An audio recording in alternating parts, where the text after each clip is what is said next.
Welcome back to another week of Instigating with Clarkey and Drury, brought to you as always by our friends at Coolbet Canada. Make sure you bet on the World Cup. That is the place to do it. Our friends at the Listowel Squash Courts, Listowel Vision Care, and See the Game. Ryan Drury back here with longtime Leafs TV producer Chris Clark, also known as Clarkey, and we're very pleased to be joined by a great special guest. If you're a Leafs Nation member, you know this guy if you're using Twitter and surfing around social media.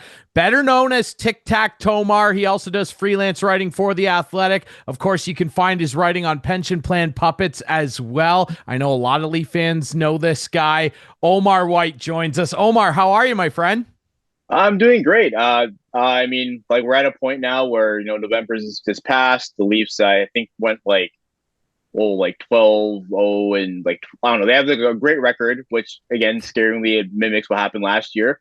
But, it's great. Marner setting records. The goaltending looks great. So for now, everything looks good. And then just like every other Leafs fan, I'm waiting until what happens in April. But for the most part, everything's great. That's good to hear. Now, of course, you're also a consistent co-host on Zone Time for Yahoo Sports with our friend, Samantha Chang. We're going to have Samantha back on because the Canucks are not doing very well. But the Leafs... Hey, the Canucks are doing a lot better than they were at the beginning of the year. My God, that's a low bar. Dude, that's a low bar. Didn't they just shut out Colorado, our producer Adam's team, 5-0 or something? Bar. Come on. They're a lot better. It's a low bar. Brucey's got them rolling. You can pass along to Sam that we chirped her team if you like, Omar. But yeah, the Leafs, like you said, they actually set another record. Sheldon Keefe's Leafs continue to do this. I mean, record point total last year. They just set the highest point total they've ever had in a single month. They went 10-1-3, an unbelievable month after some panic in October, injuries still plaguing them. But man, they played so well. But let's start with the guy you brought up there, obviously Mitch Marner, setting or joining, I should say, Daryl Sittler and Eddie Olczyk with a pretty significant record. 18 straight games to the point. He had everybody biting their nails the other night, just kind of sneaking in there with an empty netter. But I guess your perspective on him doing this, because he's a guy that gets a real ass kicking from some of the fan base when things don't go well, but he consistently puts points up. And then your perspective on just the team and how together they seem to be, because all the guys out there, they were just forcing him the puck. They wanted him to get the record, Omar. Yeah, absolutely. I mean, when it comes to Marner, it's so unfortunate because it's a homegrown hometown kid, grew up playing for the Leafs, was drafted by the Leafs, and just how much wearing the jersey and playing for the team means for him. But unfortunately, I guess the big split kind of comes with the contract stuff and what happened with that. But I think we're at a point now where we can kind of let that go by, because as far as whether he earns or whether he deserves his contract, he has answered that question time and time again, as far as his commitment to at both ends of the ice, offensively, defensively, which I still think he doesn't get enough credit for. So just overall, he just seems to be he buzzes, he talks about it all the time. So it's great to see him, getting the recognition. The standing ovation he got afterward from Scotiabank Arena was great, was awesome. And then, to your point, Ryan, the reaction of the rest of the Leafs afterwards, when you think of a season last year where you have Matthews, breaking Rick Vai's record, scoring 60 goals, and all the records that are taking place there. So now I guess it's nice to see Mitch Marner kind of get an opportunity, I guess, to kind of, solidify his name in the Leafs organization overall. And I think seeing the team desperately trying to get him the puck, desperately trying to get him that one touch, it got to the point where Nylander, for example, had a pretty good look on his own, but passed it over to Marner. So, and even in that last couple of minutes when the net was empty, that they were trying to get the puck to Marner, and then eventually the reaction afterward, you see the relief from Marner. He's kind of shaking his head, oh my gosh, I was 2 minutes away from the streak ending. Matthews saying, let's go on the bench. Bunting, being excited and stuff. So I think moments like that where you have the teammates that are just really trying to set success up, even though it's individual success for another teammate, and then getting that afterwards. I think it's one of the small things that helps gel the group together. And this core, we talk about the core all the time. They've been through so much Now, unfortunately, it hasn't, transcended the first round, but there's been like a lot of like, trying times and like difficulties that they've had to go through.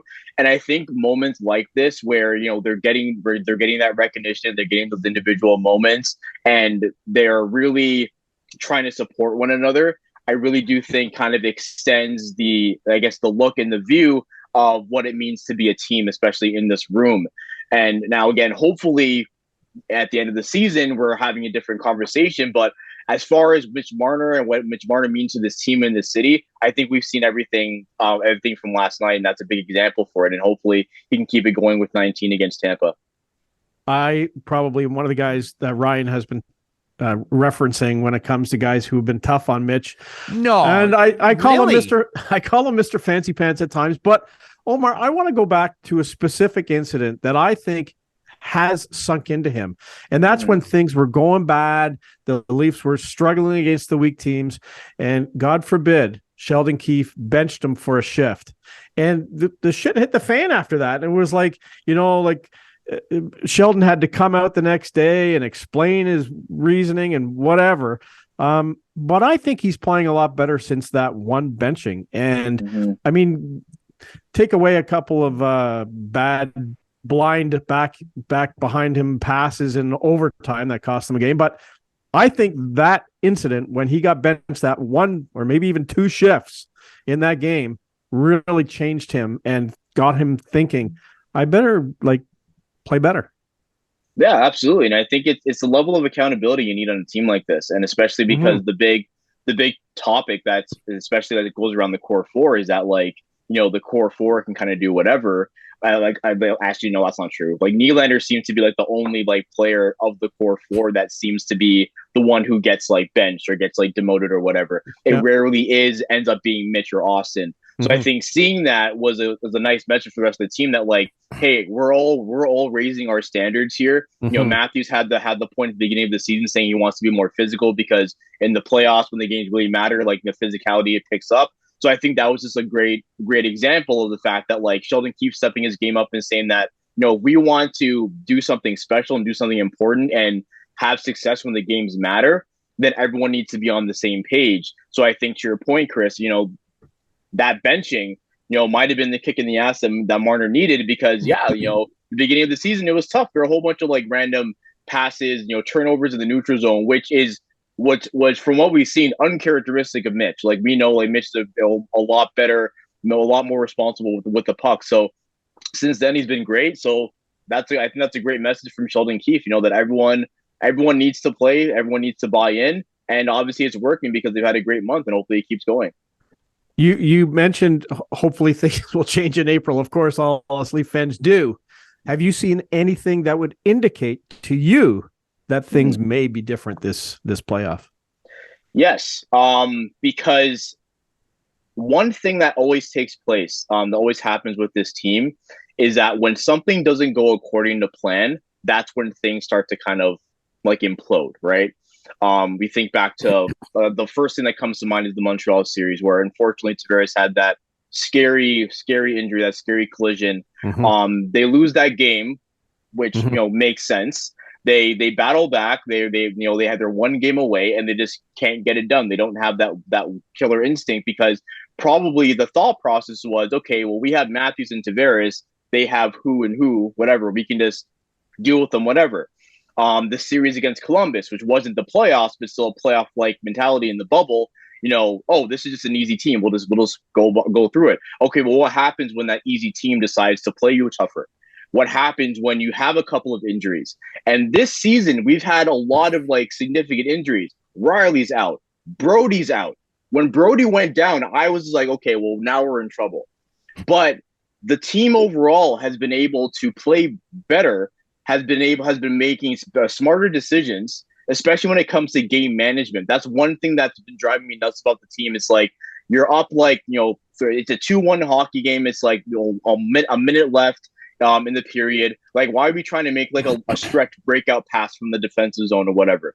So I think handling the changes and the quote unquote hiccups when it comes to injuries and such, and other players stepping up and players around them as well playing the right way, we're seeing more like 2-1, 3-1 victories. Leads aren't being blown and stuff. So I think that mentality has changed my perspective and given me a little bit more hope that maybe it's finally sunk in that, like, hey, we can win a game 2-1 and that's fine. Austin Matthews, I don't need to score 2 goals every game. I can just score 1 and then lock it down. If I'm Marner, I don't have to put up like 3 assists a game. If I'm like Rasmus Sandin or Timothy Liljegren, I don't have to like do a spinorama like out of the defensive zone. I can just make the simple play, make the easy play. And I think those changes is what's going to lead to long-term success. And finally, it's starting to seem like they've got the message. It does seem that seem that way. Clarkey, you and I have had this conversation 100,000 times, but Omar's on the show for the first time. I'd love his perspective on it. I'm sure you can already gander. I'm not a Leaf fan. I'm a decently large Capitals fan. That's fair. The similarities between the two teams continue to be so eerie to me. Like, I went through a decade of just like, why is this team not getting over the hump? And eventually they did. And the similarities continue. The Marner benching, I'm glad you brought that up, Clarkey. Remember that year that the Caps finally did it, Barry Trotz benched Ovechkin for a game. He sat him because he was late to a team meeting, and he sat the greatest goal scorer of all time. Didn't even put him on the ice because he said, this is unacceptable. Like, it was a tone setter. And the team on the ice that year started to realize, including that dude, I don't have to score a hat trick. I don't have to make that big hit and throw myself out of position. I can let the game kind of come to me. We're talented enough. I've got teammates that are talented enough. I can let the game come to me. And something happened the other night in that Leaf game where they beat the Sharks that, kind of lends to what you're saying, Omar, a bit of a change in philosophy. Sheldon Keefe last year said, we don't score enough playoff type goals. We don't go to the net enough. We rely on the rush. We're relying on our skill. And it bit them again in the playoffs. Matthews scores against San Jose, and he goes from behind the net in a scrum right to the front into the punishment zone, and Hollowell finds him with a beautiful fake shot pass. But Matthews right there on the doorstep in the danger zone. He's not at the top of the circle ripping a one-timer cheese. He's right there on the doorstep, and Tavares has always done it. Nylander's starting to do it. They're scoring in different ways too, Omar.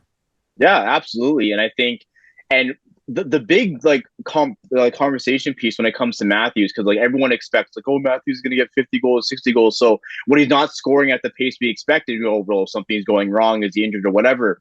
And a point that kept getting brought up, and I want to say it was like a couple of games ago, where Matthews scored like his first goal at 5-on-5 on a forehand shot. And a lot of people are like, oh, that's big. I think that's great. Because to your point, Ryan, you're not going to get those clean looks in the playoffs. They're not going to like give you an open lane in the playoffs. No, you're going to have to go to the front of the net. You're going to have to whack something in, or you're going to have to deflect the shot.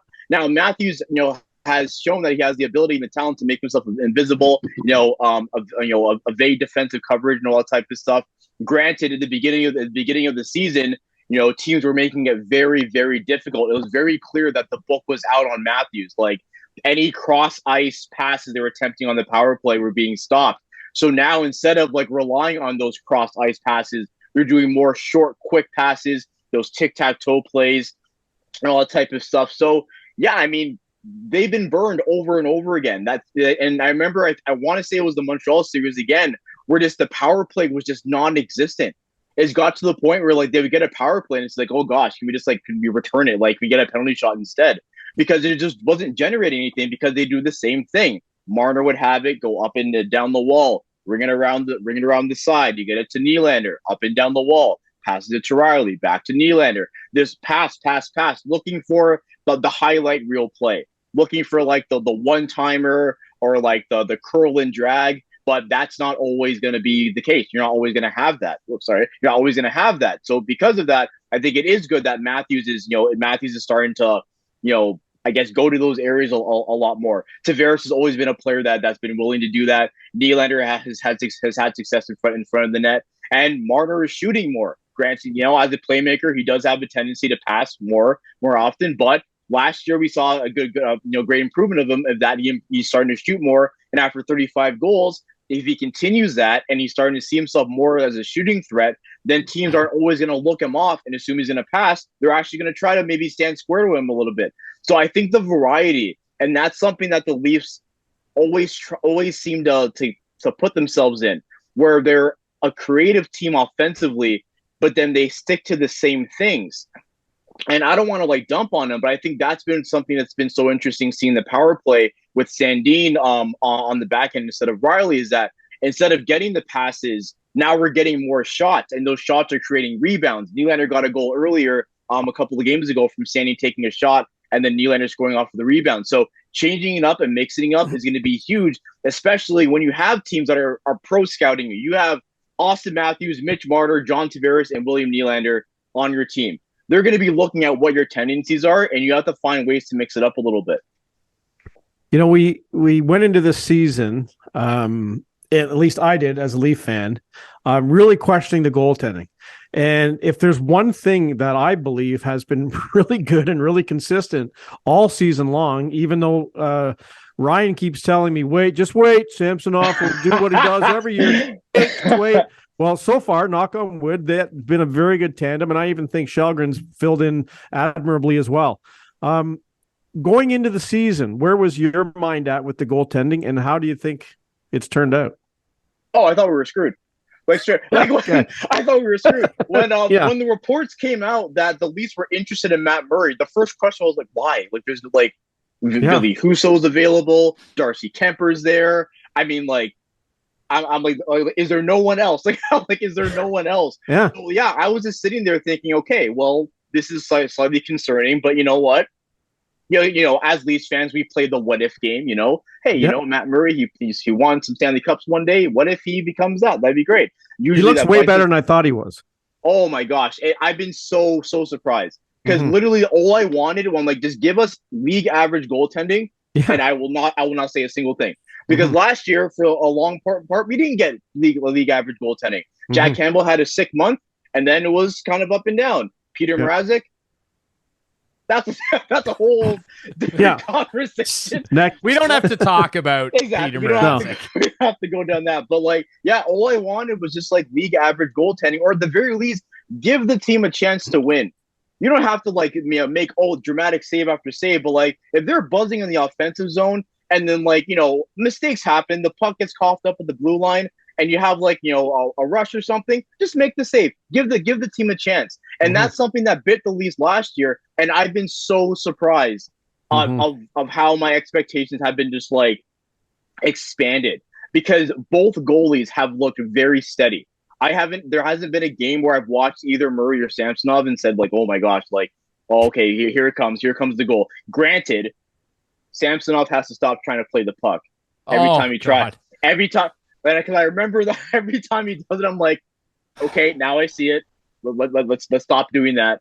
But besides that, like they both have given the team confidence to play their game, to take chances if they have them. And then also, Clark, to your point, Erik Källgren has stepped in pretty well.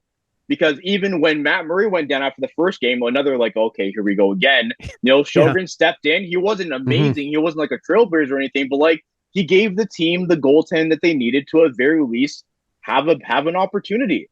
So on both ends, I think that's been great. And you know, watching the team for the rest of the season, that gives me some confidence as well, because now we have our tandem for the first time in a while. We have both Murray and Samsonov healthy for the most part. But in the event that a goaltender goes down and Källgren has to go in the net, I'm not going to be sweating bullets because I've seen what Källgren can do. He can give the team an opportunity, and I think that's all we've wanted for the longest time. Just give us an opportunity to win the game. Yeah, I mean, they've been very admirable, and I've been impressed, especially with Samsonov. I mean, like you said, though, I mean, the other night he did against San Jose. Every time he comes out of his crease, I get like PTSD almost. I'm like, oh my God, please stay in the net. But that said, I don't really care. We won a Stanley Cup recently. So, but that being said, he's been great. And Murray, when healthy, has been rock solid. And that's definitely good news. And I hope that can continue. I want to ask you quickly. I like to do this sometimes. And Clarkey, I don't know if you know the answer to this. Just a final note on Mitch Marner. Like, I think the guy has more than earned his money. I mean, you get paid to have playoff success largely, but you cash the checks during the regular season, and you can't argue with his production. He's legitimately one of the top 3. Some could argue top 2 right wingers in the league right now. Anybody would take him on their team, on their power play, everything. He's one of only 2 players to ever be the MVP of his league playoffs in the CHL, of course, the OHL back in the day with the Knights, and be the MVP of the Memorial Cup playoffs. Can either of you name the other guy? He is retired. Oh, God. Played in the QMJHL. It was not Sidney Crosby. Played in the Q. A good NHL career as well. Good. Yeah. Really good NHL career. Does his name start with an M? It does not. Ah, okay. It's not Mario. No. I was just saying that because I was having a conversation with someone. Like, we looking at we just randomly look at Legends numbers, and we just looked at Mario Lemieux's junior numbers. Just hilariously stupid. Is it Pierre Turgeon? It's not Pierre Turgeon. Just a little guess. Later. Started in the early 2000s. Won a Stanley Cup with a man named John Tortorella.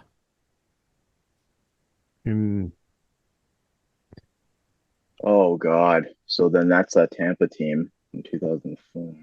It is the Tampa team. Oh, God. It's a stumper. Yeah. Yeah, I don't know.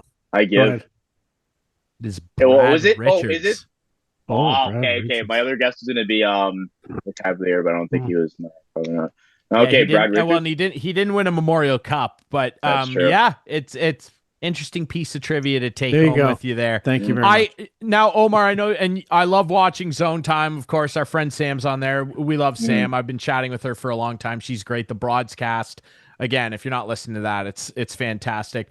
But I love the panel on there. You and Avery, her, Julian, everybody. It's just fun to watch. And I know you guys like to cover all topics around the league. So let's start with a few. Hold on, I got another Leaf question. Can we just stick with the Leafs here? There's nothing else. There's really no other team. So just to wrap up, Omar, just to wrap up the Leaf conversation. Yeah. Two-parter. What do they have to do moving forward, trade-wise, before the trade deadline? And do you think Dubas has it in him to be able to pull something off?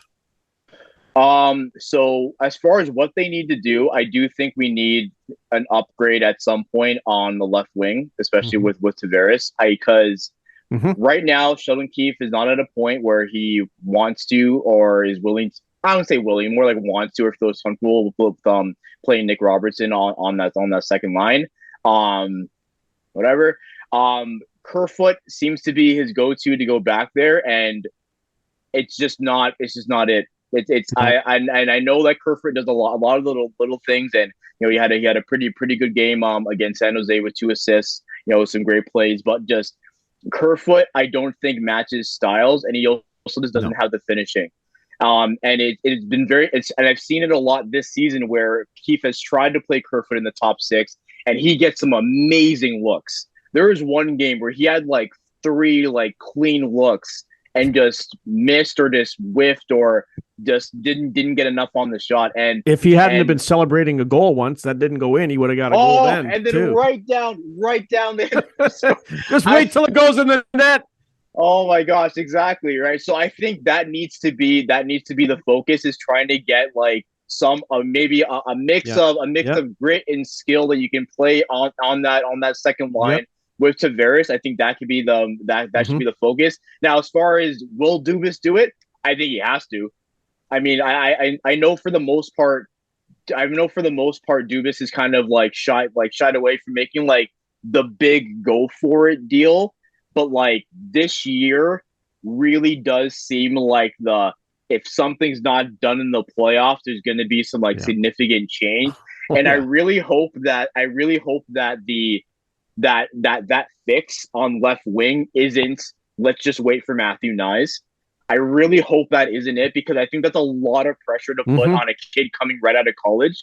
And then you don't know what's going to happen when his championship, like maybe his team has like a devastating loss. You don't know what's going to do to him, and you don't want to bring him to Toronto and make him to be the savior, especially again on a team where he shouldn't need to be the savior when you have Matthews, Marner, Tavares, and Nylander. So I hope that isn't the goal, and I hope that Dubas and the Leafs are looking around. But this has to be it. This has to be the year where you just say, okay, you know what? Like, let's evaluate what prospects we want to have. Oh, we want to keep long term. We'll keep the players that we actually think are going to be projects. Or if that's or whatever else. Hey, we just need to do something this year. We need to like show the fans, the team, whatever, that we can do something. So screw all that. Let's just go all in. And it's been a long time for when the Toronto Maple Leafs were like all in on a year. We saw Florida do it last year, and it worked to an extent, right? But sometimes you just have to like look around and say, you know what, like we've gotten to this point. We are better, we're more mature, we're more prepared, whatever. We just need that extra boost. So if there was ever a year for Dubas to make that like let's go for it move, like it would be this year. Yeah.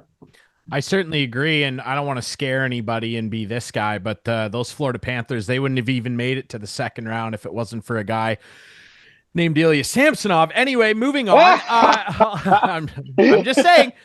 I want to ask you as well, just about some ongoing stories in the league. Arizona, it just continues to be a thorn in many of our sides, particularly here in Canada, where there's a beautiful new rink in Quebec that could easily house a team tomorrow.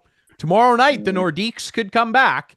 But Tempe City Council voted unanimously to approve this entertainment district. They're going to put it to a public vote. Honestly, and I'm not trying to dump on people. I know that there's fans of the team, but I don't know that if you canvassed 1,000 people on the street in downtown Tempe that, a few hundred of them would even know who the Coyotes are. What's your opinion of this whole situation? Because I'm just really fed up with it. I don't get it. I don't get like it kind of seems like it's like a mission to like either one, keep the Coyotes relevant, or two, make it known that like the Coyotes are important. And I'm again, just to your point, I'm not trying to like dump on Arizona and such, but like with all the things that's been happening when it comes to like the arena and so on and so forth, and like I don't get it. I don't understand. Maybe there is this idea that it could be something huge, and of course it already has. Like if it wasn't for the Coyotes, Austin Matthews may not be a hockey player. So like I'm not going to completely completely dump on that, but this is like it really is hard to like to watch what's going on as far as like the business side of things for the Coyotes, and just think like, could this not have worked anywhere else? And so I don't know. I don't know what the plan and what the thought process is. Hey, maybe they hope that Arizona wins the lottery and Bedard goes to the Coyotes, but I don't know. I don't know, man. I'm just as confused as you are when it comes to that, because like, to your point and what you brought up there, it just seems like there are so many like other options that could work, but hey, the Coyotes, that seems to be Bettman's child. He'll do whatever he can to keep that team running. Yeah, it's a big TV market, and I understand that. And Gary, if there's one thing we know about Gary, he is a self-assured narcissist. He does not want to admit he's wrong. It pained him. Trust me, it pained him. Go back and watch that press conference when they announced Atlanta was moving to Winnipeg. I thought he was going to fall down. I mean, he lost whatever hair he had left that day. Sorry, Gary. I'm actually not sorry. Another big story, obviously, is somewhat sad news. And, Leaf fans are kind of dealing with this right now with Jake Muzzin, and we're hoping that he's okay. But some sad news out of Pittsburgh. Chris Letang, and, the Penguins have really turned it around, but Chris Letang suffering a second stroke. He had one back in the 13-14 season, and now you're starting to kind of wonder, he seems optimistic he can come back. Of course, the conversation now should he? And this guy's won 3 cups. He had a great junior career. He's represented Canada. He's done a little bit of everything. I think he's a Hall of Famer myself. What's your opinion on that? And just obviously a sad situation for a good guy, a well-liked guy in the league. Yeah, absolutely. And I mean, I think it's moments like with Chris Letang, and you also mentioned Jake Muzzin, where it's just like you have to separate player from person, and there's life after hockey, right? Like, and you want to think like, can he do whatever he wants to do afterwards? And Chris Letang, aside from the stroke, has had like, a injury, I don't want to say injury full, but injury influenced career. So I guess that's just a conversation that he has to have with his family. He has to have with the organization.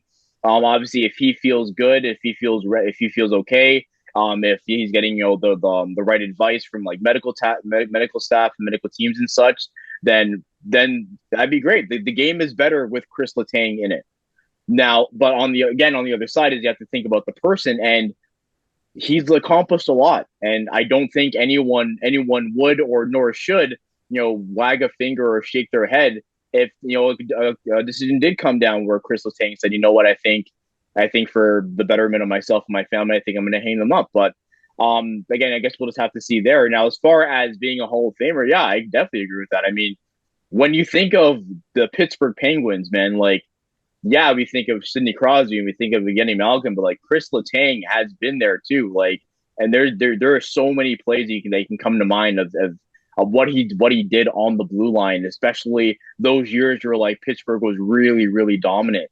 So when it comes to that, and I also think like I'm laughing because I also think of like all like the trade rumors that would always happen of like people like desperately wanting like Letang to be on their team. Like I remember like there was a run where like every year there was a Chris Letang to the Montreal Canadiens rumor like all the time. So he's a special player and a special defenseman, and I think definitely one of like the early signs of like defensemen of how defensemen were going to be moving forward as far as like skating and speed and hockey IQ and hockey awareness from the blue line.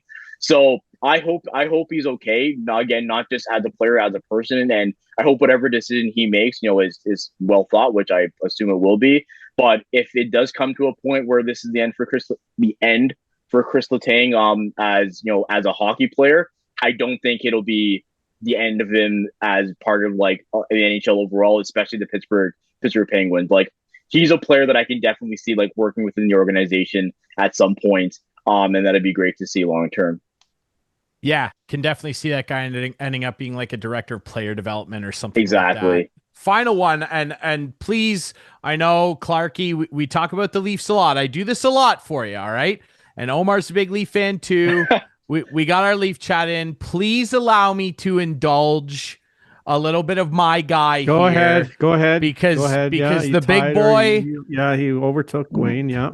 The big boy broke a Wayne Gretzky record. And when you say something like that, it's pretty unbelievable. Most road goals of all time now. Ovi's got it, 403. Omar, and then Clarkey, if you have anything to add, because I know you love Ovi. Just how incredible is this? Like I've watched, I would venture to say 90% of every one of his games live. I can't believe I'm even saying that it's still within reach that he could break the all-time record. But just to do something like this, the longevity, he's never hurt, and he just keeps on doing it. It's ridiculous, isn't it?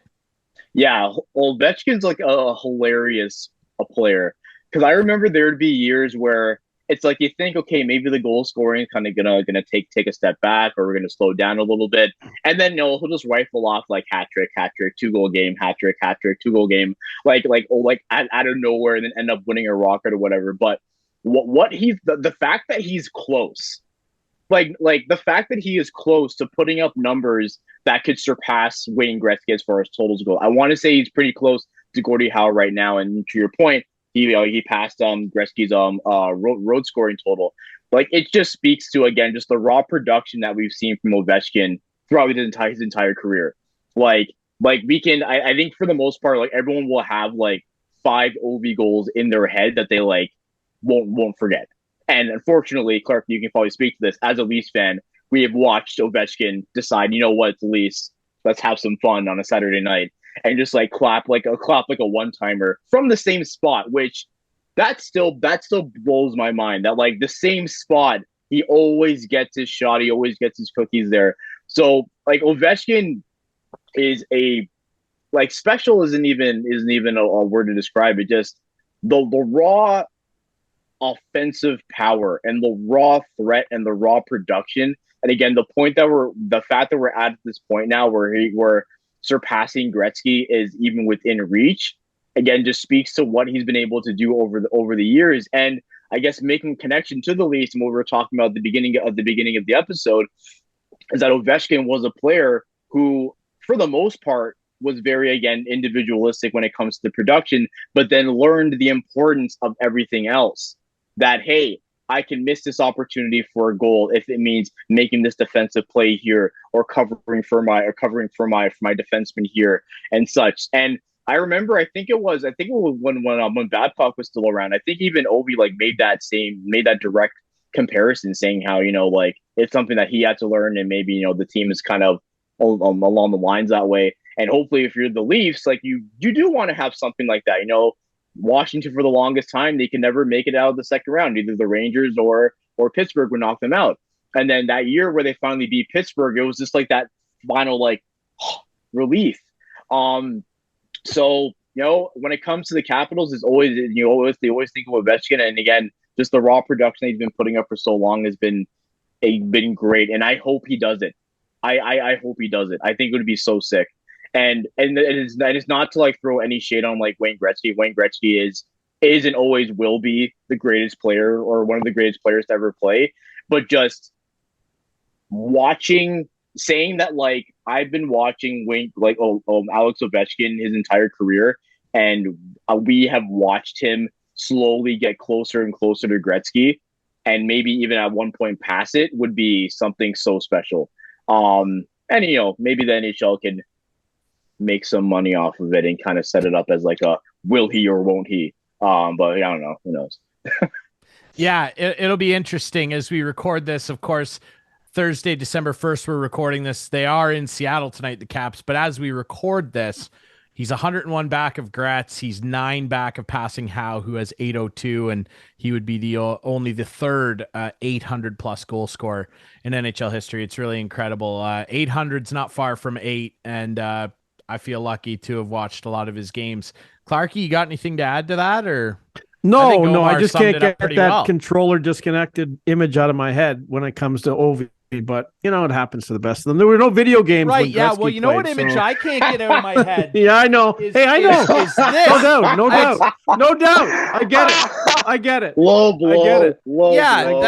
I get that image. It's fine. I don't know if you. It's fine. I don't know if you want to have a look at that too. He'll probably break the record. I'm not disputing that. I remember that's the only Wayne image Gretzky, I think of. And Wayne Gretzky used to score a lot of goals against the Leafs as well. And he played his best game in Game 7 against the Leafs in '93. So I've seen both of the best goal scorers in the league beat up on my team over the years. So just leave me out of this conversation from now on. Please. That's fair. Maybe one day we'll be talking about Matthews breaking both of them. Yeah, potentially. I mean, that would be cool. He'd have to gear it up because he's already a little behind Ovi's pace, but he'd have to gear it up. But he's you never know. He's the torchbearer now. I mean, he's kind of taking. Yeah, it's incredible. It is incredible, and I can't see Ovi stopping. Like, he's just going to keep playing, and he's going to like play as old as Gordie Howe if he has to. Russian machine never breaks. The old adage. It just keeps on ticking, man. It's I don't know. He's built a little different, and so is our friend Omar. We really appreciate Omar White coming on here. And speaking of images, Omar, I mean, if you're a Leaf fan, you're not following Tic Tac Tomar, which is maybe the greatest Twitter handle I've ever heard. Is that how you would say it? Yeah. A lot of people ask like where I came up with it. And literally, tic tac toe goals are like my favorite type of play. I just love it. I just love like the quickness of it. Then obviously like it fits my name pretty well. And then the TO because, you know, Toronto. So, exactly. Yeah. I got that. Omar. It's the best Twitter handle I think I've ever heard, especially in hockey. Wow. And when you speak of images, Omar is the gift god for Leaf Nation. Mhm. He's always got the gifts. You got to follow him. Tic Tac Tomar, very easy to find. He's, of course, consistently a co-host on Yahoo Sports Zone Time, freelancing for The Athletic. And, of course, you can read his great stuff at Pension Plan Puppets, which is also a great name. Omar White, we really appreciate you doing this, my friend. Best of luck to your Leafs and Clarkey's Leafs too, as begrudging as that is. We really appreciate your time, man. You were great, and you're a friend of the show. We'd love to have you back sometime. Oh yeah, absolutely. Hopefully, that's like we're like fast forward like a couple months. Hopefully, when I'm back, we can say, "Hey, Clarkey, they finally did it." And it's like, they want a cup? No, they finally won a round. That would be. It's hilarious how low the bar is. Like, a lot of people ask me all the time, like, what do you want? I'm like, just win a round. They're like, that's it. I'm like, yes. I know it should be higher. I know that the aspiration should always be the cup. But selfishly, I just want to see them. I just want to hear someone say, okay, here we go. The second round. Round 2. That's all. As soon as I hear that, I'm fine. I'm completely fine. So yeah, absolutely. If they end up doing it, I'd love to come back and we can celebrate. Celebrate and talk about how they ended up doing it. Perfect. Well, we'll mark you down for like April 30th, March 2nd-ish. We'll put you, we'll pre-schedule you. Hey, you got to walk before you can run, my friend. Omar, it's been a blast, man. Say hi to our friend Sam, and thank you so much for doing this, man. Yeah, no problem. All right, we'll take a quick break. When we come back, I had the chance to sit down with Lucknow native and star track and field runner Julie Ann Staehli, who won the women's 10K title at the Canadian Cross Country Championships. I caught up with her on a well-deserved vacation down in Cancun. That's coming up next here on Instigating.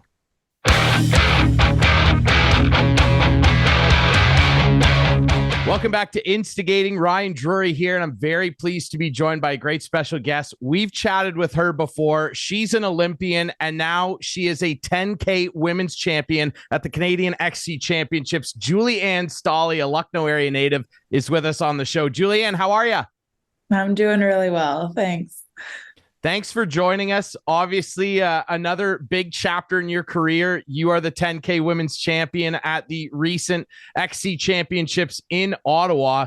Tell us a little bit about the race, the prep going into it, and obviously the feeling afterward coming out on top.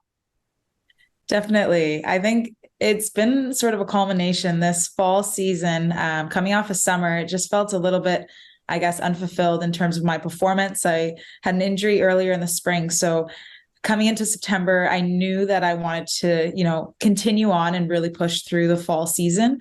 So cross country championships was sort of the finishing event, and I said I would never run on grass again, but it just so happened to be a world qualifier as well. So as I worked through November, I did a few 5K races. I won the 5K championships in Moncton at the beginning of September. Then I had done another couple 5Ks, and it was just, I knew that my fitness was in a good spot. Mind you, 10K is double my distance. So I think I just put all sort of doubt and worry aside. I went into that race knowing this is going to be fun. And the cross country course, it's a totally different game. There was a big hill, so it ends up being technical. It was 5x2K loops around Mooney's Bay in Ottawa. So we had sandy sections. There was a bit of mud. The weather was fortunately really good, but it's just a totally different style of racing, and I just tried to do as little work as possible. And once I was, it was 5 of us, 3 of us, 2 of us, and once I was in the lead and I still had 3 kilometers, it was from there, it just felt so good. And I felt like I was just running on a high, and into the last loop, it just, the energy of the crowd and being home in Canada again and having that, it was really special. Yeah, obviously. And it's great to win. And not only did you win, going double the normal distance you're used to. We all know you're adept at 5K, obviously, having won races in that distance. Not only do you win, you won by 22 seconds, which feels like a pretty wide margin to me. But tell us a little bit about the difference in strategy, because obviously it's double the distance, but you mentioned the terrain changes as well. How differently do you have to approach running on all those different terrain terrain, sand, grass, some pavement probably. What is going through your mind as you change onto those different terrains? Absolutely. Yeah.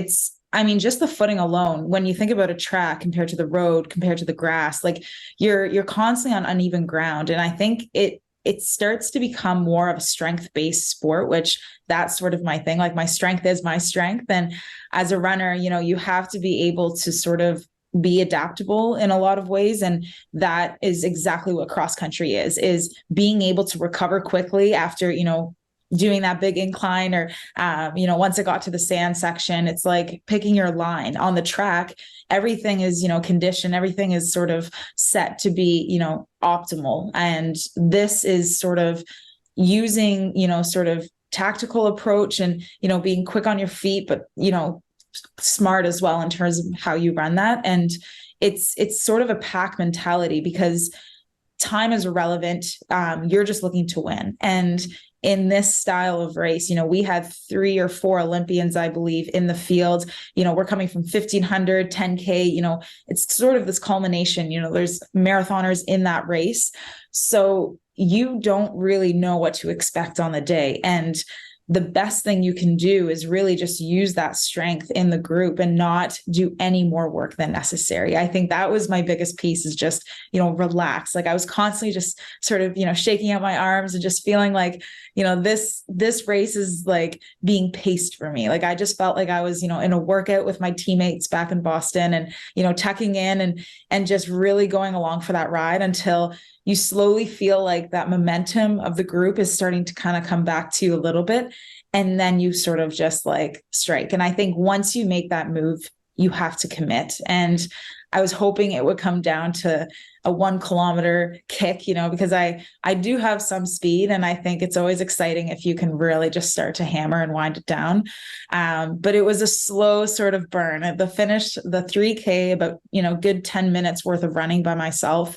Luckily, I had the gator with the camera set up in front of me. So I had something to focus on and really just, not just fall asleep and let myself settle, but still be, pushing and pushing. And once I turned the corner, the finish was it was a neat sort of setup. It was sort of this like bowl type finish line. And once you're getting close to that, about 100 meters out, knowing I had a good 150 meters on the next competitor, then you're smiling at that point. You don't need to be pushing harder than necessary. And I think that's what's special about cross country. Well, and there's so much strategy that goes into it. I mean, you're not just taking off out of the blocks and running. You're thinking about the distance, where you are, the people around you. So, and you kind of touched on it a little bit, the different kind of zones you go through mentally throughout the race. Tell us a little bit about the start. Like you're there with the rest of the pack. What is your strategy and how does your approach change 2K in, 4K in, and then you start to separate a little bit? What are you thinking from the start till maybe the middle point of the race where you start going, I'm pulling away a little bit? Yeah, 10K. I mean, it's about 30, 5 minutes worth of solid running. And, coming from 15 minutes of concentrated effort, the 5K to me is very quantifiable in terms of, first K settle in, a K to kind of like get, in the mix. And then, I have such a intuition in terms of how to run 5 kilometers well and to leave nothing to the finish. So being on a start line with over 100 other women, all heading forward, all wanting to be in the front pack. It was sort of off into this like distance with the beach front. So it was really a cool course the way it was designed. But the first corner was straight uphill, about, I would say 35, 50 meter hill. The grade, I don't know, but as slow as I would ever want to be running at the steepest incline I would, want to do in a race. But there it was already like you can't attack that first hill. You have to be able to get to the top. Your legs need to flush. You need to get to the top, feeling like you can sort of continue carry down the backside of the hill. And each loop being 2 kilometers you can sort of break the race into sort of these laps. And that's how I'm sort of wired being a track and field athlete is, you're coming through, okay, 1 lap done, 4 to go. Okay, 3 laps done, I'm over halfway, 1 lap to go, this is it. And I would say, in 10K, you don't want too many people still in the front pack at, a lap to go. I think we were slow to start, and I was a bit worried that we would have too much company and we leave it a little bit too long. But slowly, I think people, settle in a little bit, and it's really tough to make up those gaps. And for me, the biggest thing is just listening to the breathing of my competitors, really kind of like tapping into like, how are they, handling the hill? Like, are they recovering well? Are they starting to kind of like, sway a little bit? And that only gives me confidence. It fuels me when I feel like, I can get my heart rate down. I'm not, heaving. And, once I feel relaxed, then it's just like, that gives you a lot of strength. It's incredible the amount of, mental toughness that goes into it. Cause I think people that just aren't familiar with it think I'm just running. And I mean, I know me, I wouldn't be able to focus on anything else other than myself, probably gasping through the first couple K, but you're actually paying attention and listening for breathing, watching people and how they're striding.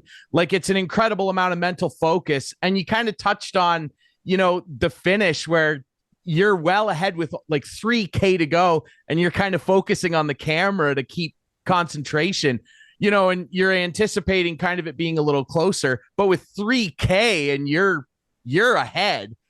What are you telling yourself? Like, cause you're not prepared for that necessarily. And you got 3K, you're well ahead. What are you saying? Are you talking yourself through something to kind of keep focused for that 3K? What's going through your mind? Yeah, it's never over until it's over. And I think I've learned that lesson on the track a few times of coming into the finish and having that elation, like the celebration. You see the finish, you see the banner, and I've already won the race in my mind. And then somebody just quickly gets that last second kick. And I've been the person who's made the move. And I've also been the person who's been, scalped at the finish line. So in this situation, in that last 10 minutes, I had spectators constantly like, 20 minutes on, like 20 minutes back, or 100 meters, so I was trusting that a little bit. Like, there's so many loops. It was very technical. I was constantly running tangents. There was not one step that wasn't, calculated. It wasn't like I was an autopilot sort of like, in a day's running. I was pretty aware the whole time of, where I was and, how I needed to keep the foot on the gas. But at some point in a cross country race, if you've made up enough ground and you're still pushing, not only are you 22 seconds ahead, but that second place person would have to make up that difference. So almost, if we're running, 3:20 per kilometer and my finishing, I was probably down closer to 3-minute Ks, as I was kicking, then that's, a lot of distance to make up. But, I just remember on the final loop, it was coming up the final hill on the last one, this is the 5th time going up. And, it was as if like, I almost felt like I could just push myself like up the hill. And at that point I knew I was in a good spot, and it was like, just stay on your feet at this point. Well, you crushed it. I mean, dare I say you blew away the competition, which is incredibly impressive. And we're so happy for you. I know people around here have been talking about it a lot. I see all the posts, and people are just thrilled for you. Obviously, you mentioned it's a World Championship qualifier. So now we're kind of heading into a bit of a winter break. We're obviously still a couple of years away from the next Olympics, which of course you're an Olympian, you've competed, so you know what that's all about. What are you building toward now? What is your kind of preparation? What's your winter like? And what are the big events that you're going to build toward in 2023? So yeah, looking ahead, December is going to be really some downtime. I'm actually calling in from Cancun right now. So really taking, the recovery seriously. I think that's really important mentally and physically, obviously, but stepping away, when everything's going well, it feels like you just want to, get into another race just to be able to, see what you can do. But it's when it's going really well that you need to be able to step back. And just talking to my coach, it's like, take a week, 7 days, try not to think about running, still be a little bit active and, looking after yourself. But leading into sort of the Christmas break, usually this is the time that I kind of step away a little bit before we get into the new year. And we spend a lot of the winter and spring, about 4 months in Flagstaff, Arizona at altitude. So the weather conditions are favorable in comparison to Boston. So January will be spent there.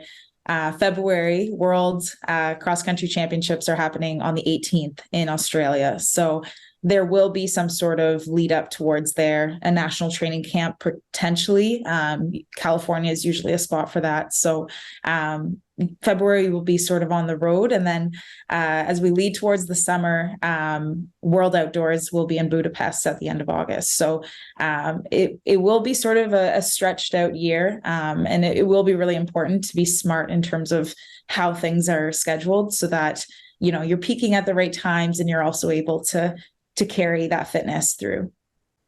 Well, you're already pretty well traveled, and it sounds like you're going to add some more mileage on there. So that's incredible. Obviously, we're going to be excited for February. We'll be paying attention to what you're up to in Australia. Maybe we can try and catch up with you before you go. We'll certainly want to chat with you after. Congratulations again, Julianne. I mean, like I said, a lot of people around here are very excited. People are following what you're doing. Of course we are. And we're so appreciative of your time. Enjoy your vacation and best of luck getting set for the World Championships. We really appreciate you doing this. Thanks so much. Thanks for having me on. All right, we'll take a quick break and we'll come back with more Instigating up next.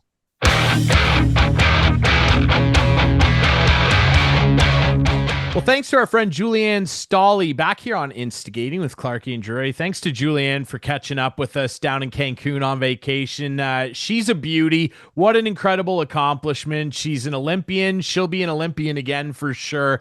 And then winning a 10K title. And Clarkey, you know this. She's a 5K specialist, goes into this 10K and she blows the competition off the track. She won by 22 seconds, which doesn't maybe sound like a lot, but in track and field, that's a massive win. Good for Julianne. What a beaut, joining us down from Cancun. Heck of an accomplishment for the Lucknow native. Yeah, for sure. And keep going. That's all, just keep it going. It's very nice to see a local athlete perform as well as she is. And we're going to get another local athlete on in the next month or so. So stay tuned for a local swimmer to come on. That's right.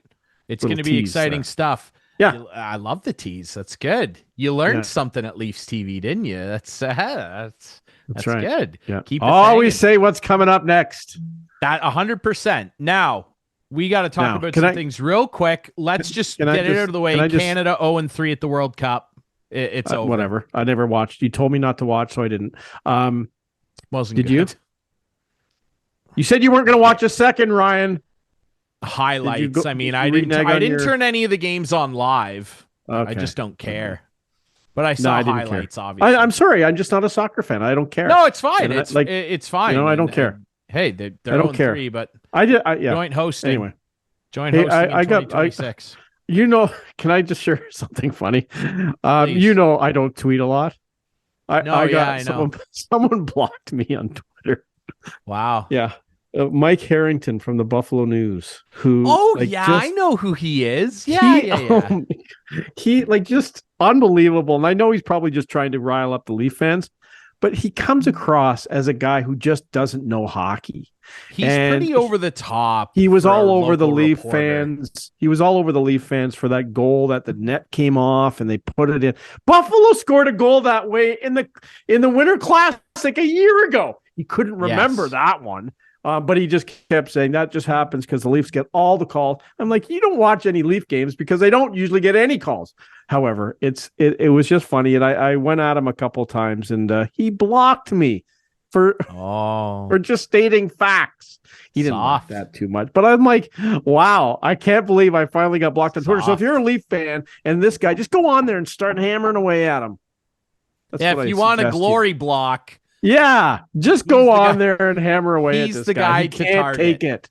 Speaking of can't taking it, what about what's his name? I don't even want to say his name. The Boston Bruins. Speaking of targeting, like Jack Edwards with just a gutless dress down of Pat Maroon, calling him Fat Pat and all this. Now, I know back in junior and his early career, it was kind of a jokey nickname that he had with teammates. You're not his teammate. Don't call him Fat Pat on the air. And he's like, he said some pizzas.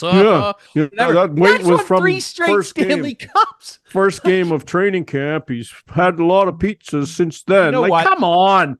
Pat Maroon handled it perfectly. Jack Edwards. Yeah, and but listen, you know what? That kind of crap should not be allowed, I don't think. And it's like, it's just and I said to you off the air, he should be suspended.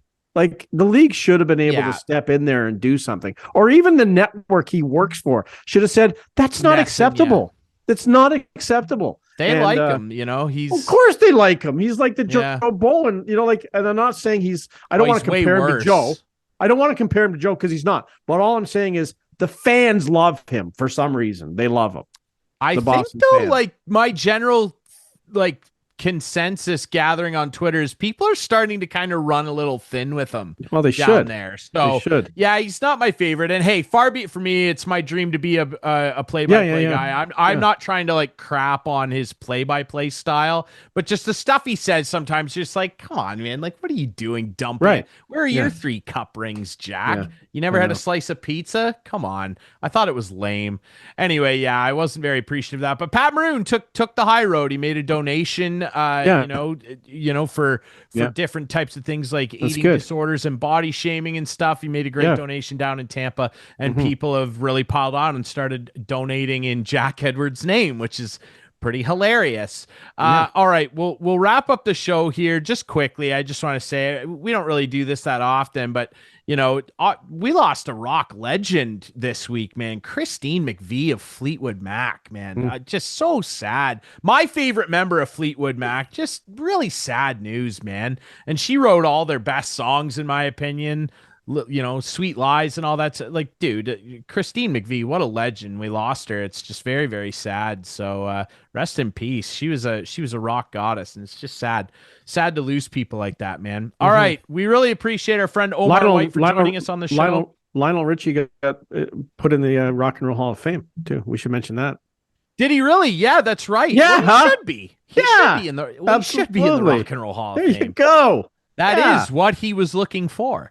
So good for Lionel. That's great. Good for him, man. And he's a legend too. But obviously, our thoughts with all the Fleetwood fans out there, myself included. No, for sure. Yeah. Thanks to our friend Omar White and of course Julian Staehli of Lucknow for joining us this week on the show. Remember, you can watch us Friday nights at 8, Sunday nights at 9 with our friends on Whiteman TV. That's channel 6 for Whiteman subscribers. We debut on our YouTube channel every Friday night at 9. Follow us on social media at Instigating Pod, and remember to support our great sponsors, including Coolbet Canada, Listowel Squash Courts, Listowel Vision Care, and See the Game. Squash. I'm seventh. I got my ass handed to me last week. Nicole beat me 3-1. I wasn't in it. Like, I just couldn't do anything. So rough one for you. A rematch is coming for sure. On that one. Question about it. Listen, folks, get on the Listowel Squash Courts website. Get registered with our buddy Al. You can take down Clarkey 3-1 too. I saw Al this week. And Al goes, "You better mention it on the show this week that you lost to Nicole because you always brag about winning." So full marks to Nicole for beating me. Gonna play on Saturday morning. It's a big man. So we'll see how that's gonna go. But it's still Jacob's ladder. Jacob's still number 1 as we speak. So I'm 7th out of 30. Number 1 at the box office. Jacob's and ladder. Sandy, how about that? Sandy's not making an appearance. She had a little dental surgery this morning, so she's a little under the weather, but she's recovering fine. Just so you know. That's good. Well, we know you'll take care of her, just like you take care of all of our great guests on the show and our viewers with your great, very non-biased insight when we talk about the Maple Leafs. That's right. All right. We'll be back next week with more Instigating. Thanks for watching.